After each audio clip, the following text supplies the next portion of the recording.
Assalamualaikum warahmatullahi wabarakatuh. Perkenalkan, saya Wahidah Nisa dari SD Negeri Sendangmulyo, Kecamatan Keradan.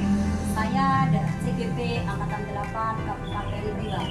Pada kesempatan kali ini, saya akan menampilkan video praktik kucing yang telah saya laksanakan. Saya berperan sebagai observer, kemudian rekan saya Wijayatul Umar sebagai coach, dan rekan saya Putra Budi Kurniawan sebagai kucing. Selamat menyaksikan video praktik kucing yang telah kami laksanakan. Terima kasih. Wassalamualaikum warahmatullahi wabarakatuh.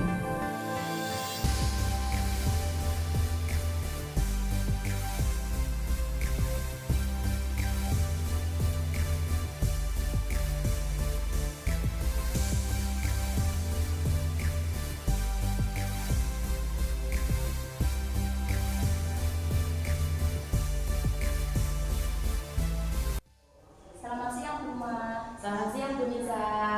Bagaimana kabarnya, Buma? Alhamdulillah baik Bu. Bu Nisa sendiri bagaimana kabarnya? Alhamdulillah saya juga baik, Bu. Oke, Bu. Ya. Sesuai dengan permintaan Buma kemarin, Iya, Bu. hari ini kita akan berdiskusi tentang keterampilan kucing dengan menggunakan alat kita. Iya Bu. Nah, nantinya Buma akan melakukan proses coaching bersama coachingnya. Iya. Kemudian saya akan menjadi pengamatnya. Betul, Bu, ya? Iya Bu. Oke, sebelum melakukan proses coaching, ada beberapa hal yang ingin saya bicarakan, Bu. Iya Bu. Pada saat proses coaching nanti, saya akan mengamati interaksi yang terjadi antara coach dengan coachee. Kemudian saya akan mengamati dan menilai sesuai dengan rubrik penilaian coaching, Bu. Baik Bu. Oke, nanti dalam proses pengamatan kita akan menggunakan 4 kriteria ya Bu, yaitu sangat baik, baik, cukup baik, dan kurang baik. Adapun kompetensi yang diamati dan dinilai yaitu yang pertama adalah mendengarkan aktif, di mana coach harus bebas dari pelabelan, asumsi, dan asosiasi. Kemudian mampu untuk memberikan pertanyaan terbuka dan mampu untuk menangkap emosi ketika coach sedang berbicara. Kemudian yang kedua yaitu kompetensi dalam mengajukan pertanyaan berbobot. Jadi coach nanti harus mampu untuk mengajukan pertanyaan terbuka dan berdasarkan hasil mendengarkan. Lalu yang ketiga adalah kompetensi untuk memberdayakan kucing, yaitu coach harus mampu untuk memberdayakan potensi yang ada pada kucing agar kucing itu mampu untuk membuat rencana aksi dan menuntut kucing menemukan sendiri solusi dari permasalahannya. Seperti itu, Bu. Ya baik Bu. Dari proses coaching yang akan Buma lakukan, kompetensi apa yang akan Buma kembangkan? Kompetensi yang akan saya kembangkan yaitu pertama kehadiran penuh, yang kedua mendengarkan aktif, dan yang ketiga mengajukan pertanyaan berbobot Bu. Oke. Dari ketiga kompetensi tersebut, kompetensi mana yang secara spesifik ingin diobservasi, Bu? Kompetensi yang secara spesifik yang akan bisa observasi yaitu kehadiran penuh Bu. Apa indikator pencapaian dari tujuan pengembangan yang Buma inginkan? Yaitu saya mampu fokus pada coaching dalam pelaksanaan coaching, dan saya akan meninggalkan semua aktivitas dalam pelaksanaan coaching dengan mendengarkan coaching saat pelaksanaan coaching. Oke, jadi Buma tadi ada 3 kompetensi ya yang Iya. akan dikembangkan ya dalam proses coaching ini. Kemudian ada kompetensi yang ingin lebih spesifik diobservasi adalah kompetensi kehadiran penuh Iya, atau benar. present. Oke, kemudian kapan Buma akan melakukan proses coaching ini? Setelah ini saya akan melaksanakan proses coachingnya Bu. Oke, mungkin itu saja pertanyaan dari saya, Buma. Silakan Buma untuk melakukan proses coachingnya. Semoga berjalan lancar.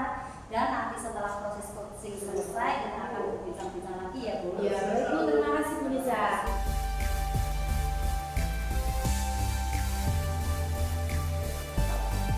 Selamat siang Buma. Selamat siang Pak Putra. Bagaimana kabarnya? Alhamdulillah baik. Pak Putra sendiri bagaimana? Alhamdulillah baik juga. Mohon izin Buma minta waktunya sebentar. Jadi saya di sini mau diskusi terkait dengan permasalahan yang ada saat pembelajaran saya. Baik Pak Putra. Apa yang akan Pak Putra ceritakan Pak?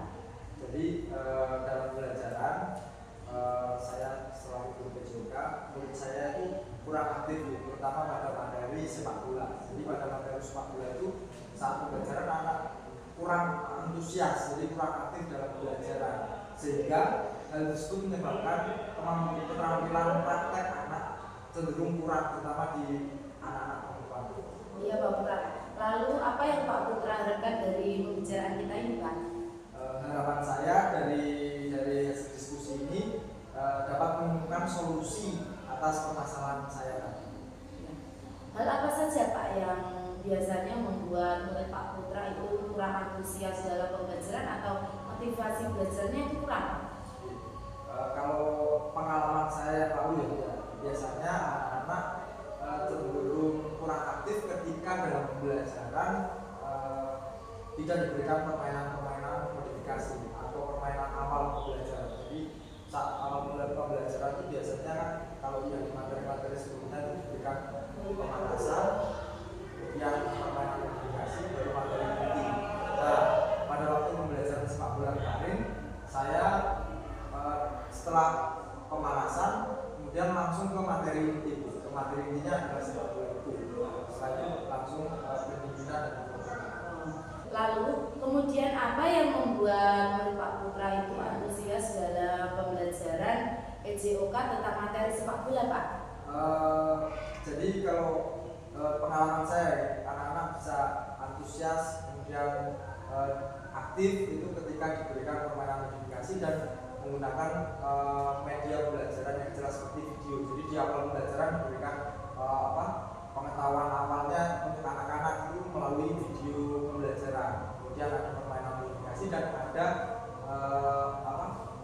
media atau alat modifikasi untuk pembelajaran. Jadi alatnya. Bagus Pak. Lalu apa Pak yang membuat murid-murid Bapak itu asik dan antusias juga Pak? Ya, yang anak akan antusias aktif ya tadi dengan permainan modifikasi yang masuk yang sesuai dengan materi saat itu. Misal sepak bola ya dengan permainan modifikasi yang cenderung ke arah sepak bola. Lalu Pak Putra, mengenai keterampilan gerak anak yang membuat anak ini kurang antusias itu seperti apa Pak? Kemungkinan dari pembelajaran saya kemarin anak-anak tidak antusias itu karena anak takut saat permainan sepak bola. Anak takut dengan bolanya karena bola menggunakan bola yang keras ya. Jadi anak takut dengan bola tersebut, terutama perempuan. Kalau laki-laki cenderung memang sudah bagus antusias, namun perempuan itu kurang antusias. Padahal dalam satu kelas itu sebagian itu dari anak perempuan. Jadi ketika anak perempuan pada tidak antusias, maka menyebabkan satu kelas itu kayak jomplang gitu. Bolanya itu seperti apa? Kalau yang saya gunakan kemarin, saya menggunakan bola umpan. Jadi bola seperti yang umumnya pakai keras ya? Iya, keras. Di pompa, di saudara yang keras. Lalu materinya itu seperti apa Pak? Materi sepak bola? Kalau di materi sepak bola saya kemarin, saya mengajarkan menggiring, kemudian menendang bola dan mengontrol bola. Jadi materinya seperti itu. Iya Pak. Adakah bola lain Pak selain bola umpan tadi Pak? Sebenarnya ada banyak bentuk bola. Jadi bisa menggunakan bola plastik yang plastik saja itu bisa juga menggunakan bola plastik yang dilapisi spons itu juga bisa, itu agak empuk juga bisa digunakan. Lalu untuk modifikasi permainan sepak bola itu seperti apa saja Pak? Permainan modifikasi sepak bola itu ada banyak. Jadi permainan kan modifikasi, yang namanya modifikasi pasti tergantung kita mau membuat seperti apa, disesuaikan dengan kondisi alat dan kondisi anak. Contoh seperti ada yang namanya modifikasi tembak laku, permainan yang dengan menendang bola ketika ada fluid, kemudian anak menendang bola ke arah manapun harus bola yang empuk kan anak senang gitu Bu, jadi kena juga nggak kesakitan. Ya bagus Pak Putra, dengan menggunakan berbagai modifikasi permainan sepak bola itu juga akan meningkatkan motivasi belajar anak dan juga antusiasme anak. Menurut Pak Putra, murid Pak Putra itu dalam skala motivasi belajar 1 sampai 10, menurut Pak Putra itu murid Pak Putra berada di skala berapa? Kalau yang saya laksanakan kemarin, kalau masalah kemarin, menurut saya anak-anak berada di skala 5 Bu. Karena 5 itu dikarenakan yang perempuan itu sangat jomplang, kurang antusias dalam permainan bola, yang laki-laki agak antusias, jadi kan setengah-setengah juga. Nah saya simpulkan dari semuanya itu di kategori 5 karena kurang antusiasme anak dalam bergerak, terutama pada materi sepak bola. Berarti lebih dari 1 anak Pak ya yang antusiasnya kurang, itu yang dari separuhnya. Jadi yang perempuan tadi ya? Total ada 16 siswa, 8 siswa laki-laki, 8 siswa perempuan. Nah, dari 8 siswa perempuan itu hampir semuanya kurang antusias dalam permainan sepak bola. Ya, menurut Pak Putra menginginkan murid-murid Pak Putra itu berada di skala berapa? Yang saya harapkan anak-anak dapat mengikuti pembelajaran dengan baik, antusias, sehingga anak-anak itu berada di level skala kisaran 8 atau 9. Kalau anak-anak berada di skala 8 atau 9, pasti anak-anak antusias, kemudian keterampilan geraknya akan naik. Ketika anak-anak mengikuti pembelajaran dengan baik, pasti mereka akan bergerak terus. Ketika bergerak terus, maka mereka akan kebugaran jasmaninya terjaga dan keterampilan gerak dalam bermain sepak bola itu juga akan terasah. Ya, baik Pak Putra. Untuk selanjutnya, rencana apa yang akan dilakukan Pak Putra untuk menyelesaikan masalah tersebut, Pak? Untuk rencana saya dalam memecahkan masalah tadi seperti kita diskusikan tadi mungkin dengan modifikasi permainan dan modifikasi alat. Ya. Kapan Pak Putra akan melaksanakan rencana tersebut, Pak?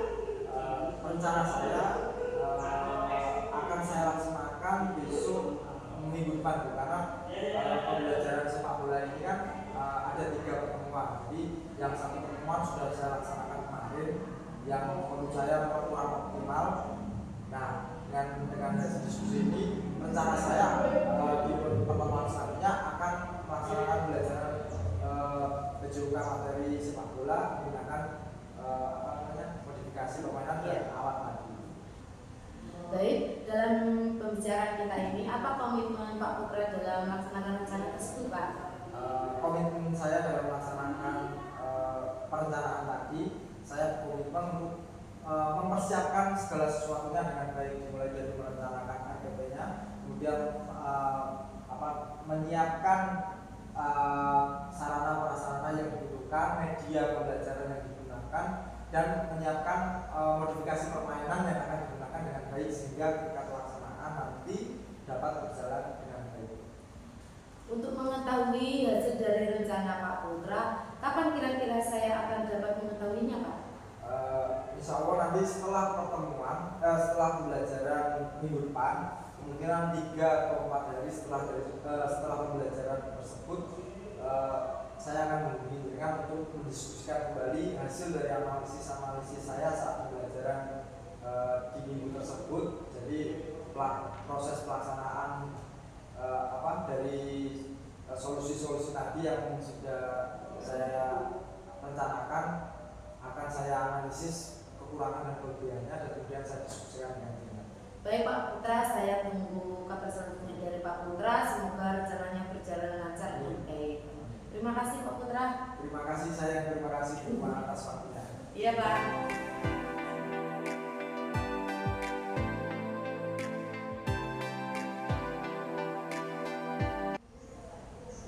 Nah, tadi Buma sudah melaksanakan proses coaching bersama coachingnya. Bagaimana hasilnya, Bu? Alhamdulillah berjalan dengan lancar, Bu. Alhamdulillah. Kalau begitu langsung kita bahas dan kita analisis hasil dari proses coaching yang Buma lakukan tadi ya. Baik, Bu. Oke, terkait indikator pencapaian dari tujuan pengembangan yang Buma sampaikan di tahap pra-observasi tadi, apa yang sudah Bu Uma lakukan untuk mencapai indikator dari tujuan pengembangan tersebut, Bu?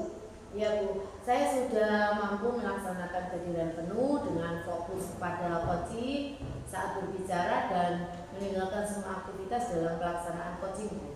Baik Bu Ma, tadi saya sebagai observer atau pengamat, saya juga tadi sudah melihat bahwa proses coaching yang Bu Ma lakukan tadi sudah sangat baik karena Bu Ma sudah melakukan 3 kompetensi dari coaching yang terutama dalam kompetensi kehadiran penuh atau present. Jadi Bu Ma tadi sudah meninggalkan aktivitas yang lain, kemudian fokus terhadap uji. Ya Bu. Dari proses coaching yang telah Bu Ma lakukan tadi, kompetensi apa yang ingin Bu Ma kembangkan lagi? Kompetensi yang akan saya kembangkan yaitu mengajukan pertanyaan berbobot Bu. Apa alasan Bu Ma ingin mengembangkan kompetensi tersebut? Yaitu menuntun coaching untuk menyelesaikan permasalahannya Bu. Lalu rencana Bu Ma apa untuk meningkatkan kompetensi tersebut? Akan melakukan refleksi diri Bu. Kapan Bu Ma akan melakukannya? Setelah observasi ini saya akan melakukan refleksi diri. Jadi kompetensi yang ingin Bu Ma kembangkan untuk proses coaching ke depannya adalah kompetensi mengajukan pertanyaan berbobot agar Bu Ma dapat menuntun coaching, menemukan solusinya sendiri atas permasalahan yang dihadapi. Iya Bu. Lalu Bu Ma akan melakukan proses coaching kapan lagi? Saya akan melakukan proses coaching lagi apabila ada teman yang meminta saya untuk melakukan coaching Bu. Sebelum kita akhiri, saya akan penasaran Bu, ingin mengetahui progres atau kemajuan dari rencana yang Bu Ma akan lakukan. Lalu bagaimana caranya Bu agar saya mengetahui progres yang akan Bu Ma dari rencana yang akan Bu Ma lakukan? Ya, apabila ada teman nanti yang akan meminta coaching, nanti saya akan menghubungi Bu Nisa untuk menjadi observer Bu, agar Bu Nisa bisa mengetahui rencana kedepannya.